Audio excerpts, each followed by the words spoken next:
Hello, welcome back to my channel. ಇವತ್ತು ಹೀರೆಕಾಯಿ ಚಟ್ನಿ ಮಾಡ್ತಾ ಇದ್ದೀನಿ. ಮೊದಲಿಗೆ 1 ಸ್ಪೂನ್ ಆಯಿಲ್ ಹಾಕಿ 2 ಸ್ಪೂನ್ ಧನಿಯಾ,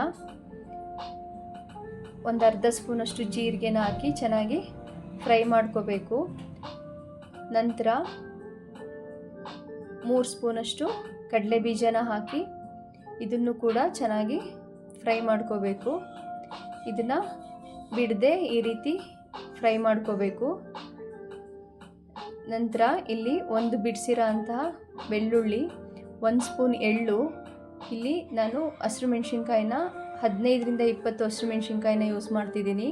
ಇದಕ್ಕೆ ಖಾರ ಸ್ವಲ್ಪ ಜಾಸ್ತಿನೇ ಇದ್ದರೆ ಚೆನ್ನಾಗಿರುತ್ತೆ.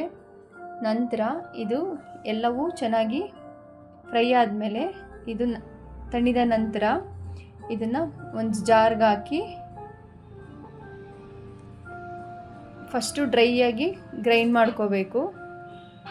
ನಂತರ ಸ್ವಲ್ಪ ನೀರನ್ನ ಸೇರಿಸಿ ಈ ರೀತಿ ರುಬ್ಬಿ ಅದನ್ನೊಂದು ಸೈಡ್ಗೆ ಇಟ್ಕೊಳ್ಳೋಣ. ನಂತರ ಇಲ್ಲಿ 2ರಿಂದ 3 ಸ್ಪೂನ್ ಆಯಿಲ್ನ ಸೇರಿಸಿ ಕಟ್ ಮಾಡಿಟ್ಕೊಂಡಂತಹ ಹೀರೆಕಾಯಿನ ಇದಕ್ಕೆ ಸೇರಿಸಿ ಇದನ್ನು ಕೂಡ ಚೆನ್ನಾಗಿ ಫ್ರೈ ಮಾಡ್ಕೋಬೇಕು. ಸ್ವಲ್ಪ ಉಪ್ಪನ್ನ ಹಾಕಿದಾಗ ಇದು ನೀರನ್ನ ಬಿಡೋಕ್ಕೆ ಸ್ಟಾರ್ಟ್ ಆಗುತ್ತೆ. ಆ ಹಂತದಲ್ಲಿ 1 ಆನಿಯನ್ನು, 3ರಿಂದ 4 ಟೊಮೆಟೊನ ಹಾಕಿ ಸ್ವಲ್ಪ ಉಪ್ಪು ಮತ್ತು ಅರಿಶಿನ ಸೇರಿಸಿ ಇದನ್ನು ಲಿಡ್ನ ಕ್ಲೋಸ್ ಮಾಡಿ ಒಂದು 2ರಿಂದ 3 ನಿಮಿಷ ಕುಕ್ ಆಗಕ್ಕೆ ಬಿಟ್ಬಿಡಬೇಕು. ನಂತರ ಟೊಮೆಟೊ ನೋಡಿ ಚೆನ್ನಾಗಿ ಬೆಂದಿರಬೇಕು. ಈ ಹಂತದಲ್ಲಿ ಈಗ ಇದಕ್ಕೆ ಒಂದು ದೊಡ್ಡ ನಿಂಬೆಹಣ್ಣಿನ ಗಾತ್ರದ ಹುಣಸೆಹಣ್ಣನ್ನ ಸೇರಿಸ್ಕೊಳ್ತಾ ಇದ್ದೀನಿ. ಇದಕ್ಕೆ ಹುಳಿ ಸ್ವಲ್ಪ ಜಾಸ್ತಿ ಇದ್ರೇ ಚೆನ್ನಾಗಿರುತ್ತೆ.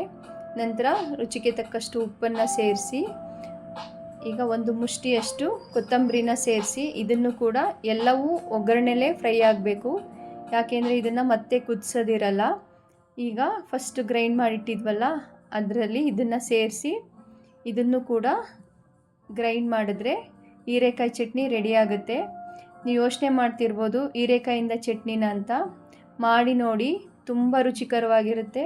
ಇದು ಚಪಾತಿಗೆ, ರೊಟ್ಟಿಗೆ, ಬಿಸಿ ಅನ್ನಕ್ಕೆ ತುಪ್ಪ ಹಾಕಿ ತಿಂದರೂ ಕೂಡ ತುಂಬ ಟೇಸ್ಟಿಯಾಗಿರುತ್ತೆ.